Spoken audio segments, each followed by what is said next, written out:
जब कोई लड़का किसी लड़की का पीछा करता है, उसे परेशान करता है, तो क्या होता है। दोस्तों, ये सच्ची बात है 14 साल की एक लड़की की जो इस तरह के प्रॉब्लम से गुजरा है। ये कहानी सुनकर आप भी हैरान हो जाओगे। ये कहानी पीड़ित ने BBC संवाददाता कमलेश से शेयर की है। तो चलिए जानते हैं क्या कहा लड़की ने। बात तब की है जब मैं दिल्ली के एक स्कूल में 8वीं क्लास में पढ़ती थी। हमारे स्कूल की छुट्टी होने पर बाहर लड़कों का तांता लगा रहता था। वो घूरते गंदे कमेंट करते और लड़कियां उन्हें सुनकर असहाय सी आगे निकल जाती। उन दिनों मैंने देखा कि एक लड़का कुछ दिनों से मेरा पीछा कर रहा है। उसके साथ एक दो दोस्त भी होते थे जो मुझे देखकर कभी इशारे करते तो कभी मुस्कुराते। उस मुस्कुराहट से मेरी बेचैनी बढ़ जाती थी कि वो क्या सोच रहे हैं, वो क्या करने वाले हैं।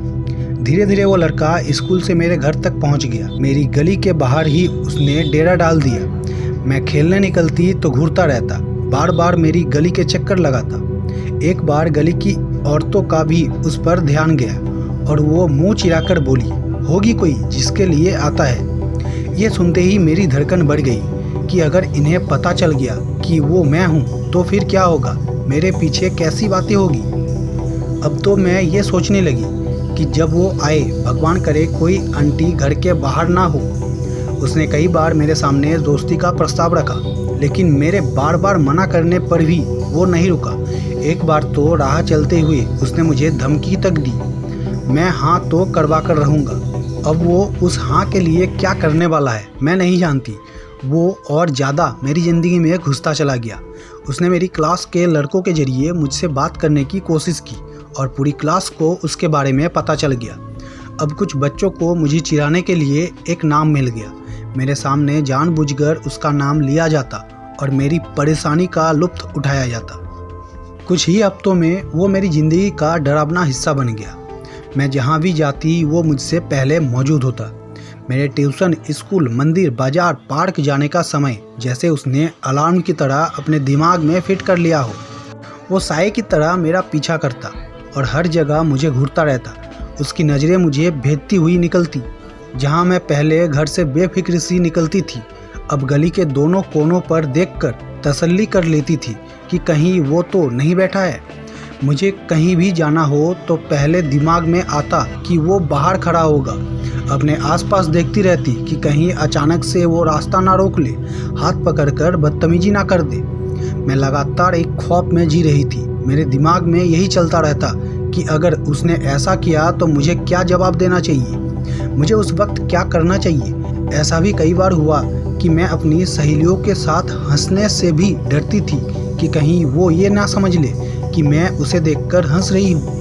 वो भी फिल्मों की तरह ये ना मान ले कि हंसी तो फंस गई। सोच कर देखे कि कोई अगर थोड़ी देर भी आपको घूर कर देखता है तो कैसी बेचैनी होगी। कोई आपकी हर छोटी बड़ी एक्टिविटी पर नज़र रखता है तो आप परेशान होकर उसे टोक देते हैं, लेकिन मैं ऐसा कुछ नहीं कर सकती थी। वो किसी कैमरे की तरह मेरी हर हरकत पर नज़र रखता था। ज़िंदगी बहुत अनिश्चित हो गई थी। वो कब क्या कर देगा मुझे नहीं पता था। मैं हमेशा सावधान और डरी हुई बाहर निकलती थी। फिर जब पीछा करने से बात नहीं बनी तो उसने मेरे ही पड़ोस के लड़के से मेरा घर का नंबर ले लिया। अब एक नई समस्या शुरू हो गई। वो बार बार फ़ोन करने लगा। मैं जब भी फ़ोन उठाती तो अपनी बात कहने लगता और मैं रॉन्ग नंबर कहकर फ़ोन काट देती। लेकिन मुझे उसके फ़ोन का डर इतना था कि मैं ज़्यादातर फ़ोन ऑफ ही रखता। मुझे डर लगता था कि मैं घर में क्या बताऊंगी कि किसका फ़ोन है। उसके बाद मुझे सारी बातें बतानी पड़ेगी। मुझे घर पर ये सब बताने में डर लगता था। पहले कभी ऐसा मामला नहीं हुआ था। मुझे पता था कि घर वाले डर जाएंगे। मैं एक सामान्य परिवार से थी और वो लड़का कुछ ठीक नहीं था। मेरे घर वाले इतने मजबूत नहीं थे कि उसे डरा धमका पाए और पुलिस के सामने जाने का तो दूर दूर तक ख्याल ही नहीं था। जितना हो सका मैं उस खौफ, गुस्से और अपमान को सहन किया।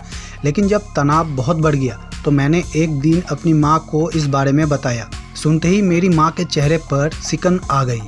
वो कुछ देर तक चुप रही और फिर बोली कि तू मंदिर और ट्यूशन जाने का रास्ता बदल दे।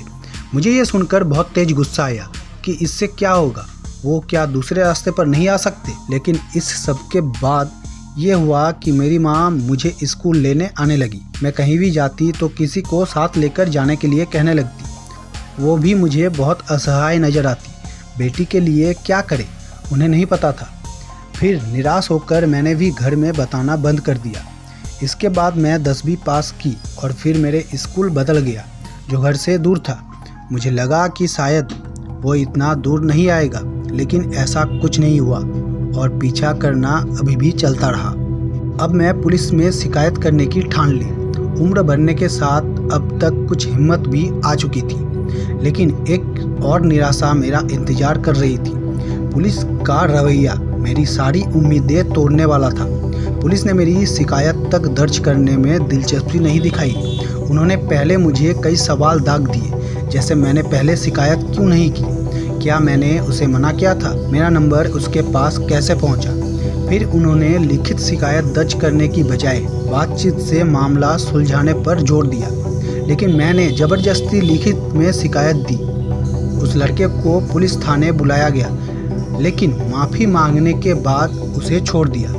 मुझे भरोसा मिला कि वो अब पीछा नहीं करेगा। कुछ दिन के लिए सब ठीक रहा। मेरी सांस में सांस आई। अब वो स्कूल और घर के पास नहीं दिखता था, लेकिन ये ज़्यादा दिन तक नहीं चला और वो फिर से मेरा पीछा करने लगा। मैं फिर पुलिस के पास गई, लेकिन उन्होंने एक बार भी उसके घर आने और जांच करने की जहमत नहीं उठाई। अब आगे क्या करना है ये मुझे नहीं पता था। सब कुछ वैसा ही चल रहा था। मेरी किस्मत अच्छी थी। 3 सालों तक वो साये की तरह मेरा पीछा करता रहा और मैं उस घुटन में जीती रही। लेकिन अंत में शायद मेरी किस्मत अच्छी थी कि उसने खुद मेरा पीछा करना कम कर दिया। कभी सामने पड़ने पर ज़रूर पीछे पीछे चला आता, पर पहले जैसी परेशानी नहीं थी। पर जब भी मैं एक तरफा प्यार में होने वाले अपराधों के बारे में पढ़ती हूँ तो लगता है कि बहुत हैरान नहीं हूँ कि मैं भी एसिड अटैक या हत्या के शिकार हो गई होती। दोस्तों, आज भी हमारे समाज सोसाइटी में ऐसे कुछ लड़के हैं जो इस तरह का हरकत करके लड़कियों को परेशान करते हैं, और ना जाने कितने लड़की अभी इस तरह का प्रॉब्लम का सामना कर रहा है और घुट घुट कर अपनी ज़िंदगी जी रहा है। मैं उन सब लड़की से एक ही बात कहना चाहूँगा कि आप अपने डर को बाहर निकालिए, और अगर आपके साथ ऐसे कुछ प्रॉब्लम हो रहा है तो आप इस बारे में अपने फैमिली से बात करें और पुलिस की मदद ज़रूर लें। हो सकता है उस लड़की को सही से पुलिस की मदद नहीं मिली, लेकिन आज हमारे समाज में पुलिस हर तरह से हमारी मदद करने के लिए आगे आते हैं, और चाहे कोई भी इंसान क्यों ना हो, पुलिस के डंडों और जेल जाने से डर सभी को लगता है। इसलिए अगर आपके साथ इस तरह का प्रॉब्लम हो रहा है तो आप पुलिस की मदद ज़रूर लें। दोस्तों, अगर वीडियो अच्छा लगा है तो लाइक कर देना और चैनल को सब्सक्राइब करके बेल आइकन को दबा देना। मैं हर वीक एक वीडियो लाता हूँ जो किसी न किसी तरह से आपकी मदद ज़रूर करता है। Thank you.